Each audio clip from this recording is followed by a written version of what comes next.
Death has a rhythm. In the year of our Lord 1350. It wasn't a slow march, it was a frantic, desperate dance. The Black Death didn't just rot the flesh. It rotted the mind in the city of Valois. The wealthy didn't pray for mercy. They threw a ball. They put on masks to hide their sores and danced while the pyres lit the sky. They thought they could ignore the Reaper if they just played the fiddle loud enough. But the Reaper was the one leading the orchestra. And I was the only guest who brought a different kind of fire.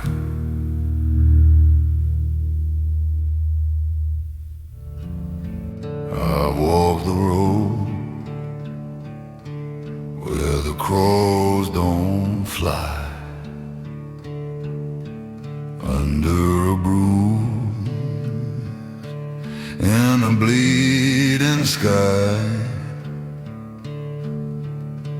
Got a cross in my hand and a ghost on my back, and a heart that's faded into black. I have studied the Black Death for decades, but Samuel's accounts of the city of Valois make my medical text look like fairy tales. By the time he arrived, the city was a labyrinth of mass graves and burning lavender. The stench was a physical wall, a mixture of putrefaction and expensive perfumes that cloyed at the throat. Samuel told me the air felt oily, as if the plague itself had taken a liquid form, clinging to the stone walls and the fine silk banners. He rode through the gates as the death carts were making their evening rounds. The drivers were masked, their eyes hollow with exhaustion. But deeper in the city, toward the governor's palace, there was music, a haunting, frenetic violin melody that seemed to mock the groans of the dying in the gutters. Samuel dismounted, his boots splashing into a mixture of mud and discarded flower petals. He didn't wear a mask. He had his cigar. He told me that night, the blue smoke was the only thing that kept the miasma from settling in his lungs. He could feel Aemon pacing within his shadow, the demon's bird skull head tilted, mesmerized by the sheer scale of the misery. Aemon didn't want to hide here.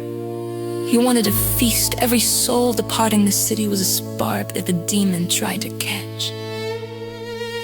Samuel reached the palace doors. The guards were dressed as jesters, their faces painted white to hide the black buboes on their necks.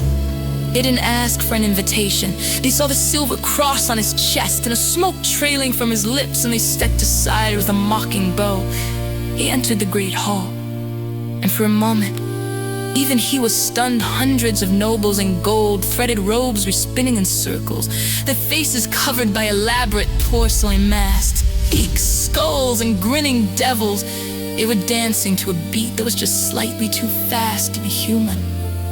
And at the far end of the hall, sitting on a throne of bleached bones, was the physician. He wore the long, dark robes of a plague doctor, his glass eyes reflecting the candlelight like two cold, black suns.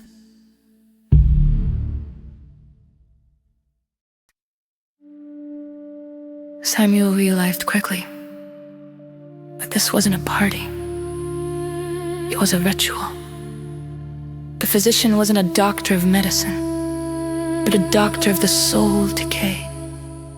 He was a necromancer who'd found a way to harness the energy of the dying. Every time a dancer collapsed from exhaustion or the sickness, their essence didn't dissipate. It flowed toward the throne. Samuel moved through the crowd, his heavy leather cloak a stark contrast to the silken lace. The dancers ignored him, their movements jerky, like puppets on invisible strings. As he approached the throne, the physician stood up. His voice didn't come from his throat. It sounded like it was being squeezed out of a bellows. "Welcome, Father," the physician hissed. Have you come to join the dance? Or have you come to witness the birth of a world without pain? Samuel didn't answer with words. He took a long, slow drag of his cigar and exhaled a thick cloud of blue smoke directly at the physician's mask.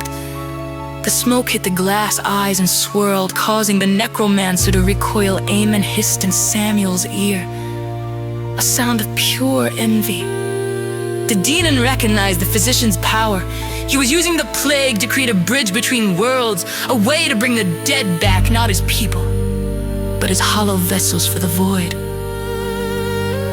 Suddenly, the music stopped. The dancers froze in mid-motion. Then, with a sickening crack of bone, they all turned their masked heads towards Samuel. Their eyes, visible through the porcelain slits, were filled with a milky, unnatural light. The physician raised a staff topped with a human skull. The plague is not a curse, priest. It is a cleansing. And you are the last speck of filth.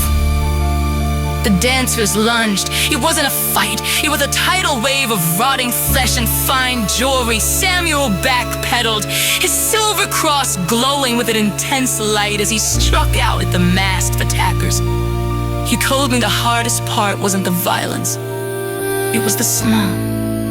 When their skin tore, it released a concentrated burst of the infection. He had to keep his cigar burning at all costs. As that blue veil failed, he would be one of them within minutes.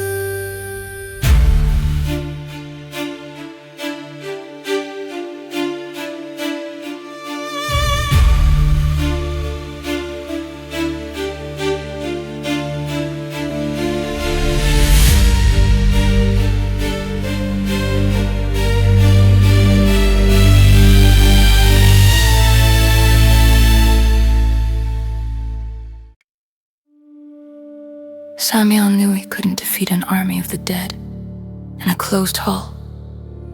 He needed to break the necromancer's focus. He fought his way toward the massive chandeliers, the heavy iron rings holding hundreds of wax candles. With a desperate leap, he grabbed the pulley rope and swung across the room, his cloak billowing like the wings of a dark angel. As he swung over the throne, he dropped his cigar.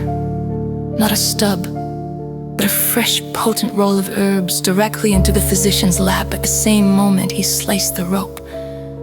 A massive chandelier crashed down, a ton of iron and fire slamming into the throne. The palace erupted in flames. The necromancer shrieked, a sound that wasn't human, as the holy blue smoke of the herbs met the cursed fire of the palace. The ritual was broken. The dancers collapsed like empty suits of armor. Their strings finally cut. Samuel landed hard on the marble floor, the heat singeing his beard. He saw the physician rising from the wreckage. His mask shattered. Beneath the porcelain was nothing but a swarm of black flies, a literal manifestation of the plague. Samuel didn't hesitate. He grabbed a heavy silver flagon of consecrated wine from a nearby table, blessed it with a roared prayer of exorcism, and hurled it into the center of the swarm.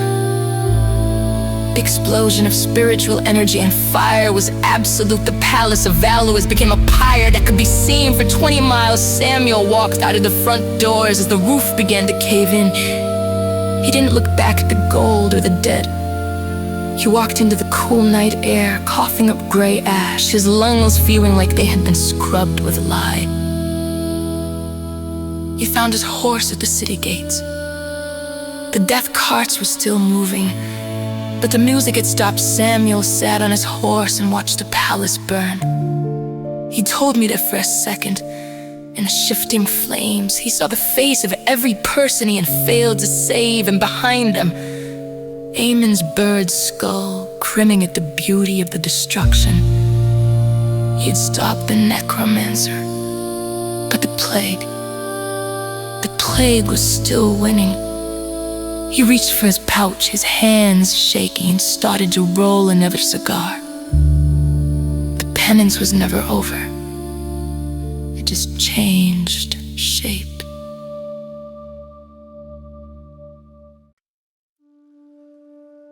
Philoi was left to the crows. The physician was gone, but the city was a graveyard of silken bone. Samuel rode on, his trail marked by the scent of bitter smoke and the glow of distant fires. But the darkness was learning. It was no longer just attacking the body. It was preparing for the heart. This is Pale River Cinema. The penance of Father Samuel continues.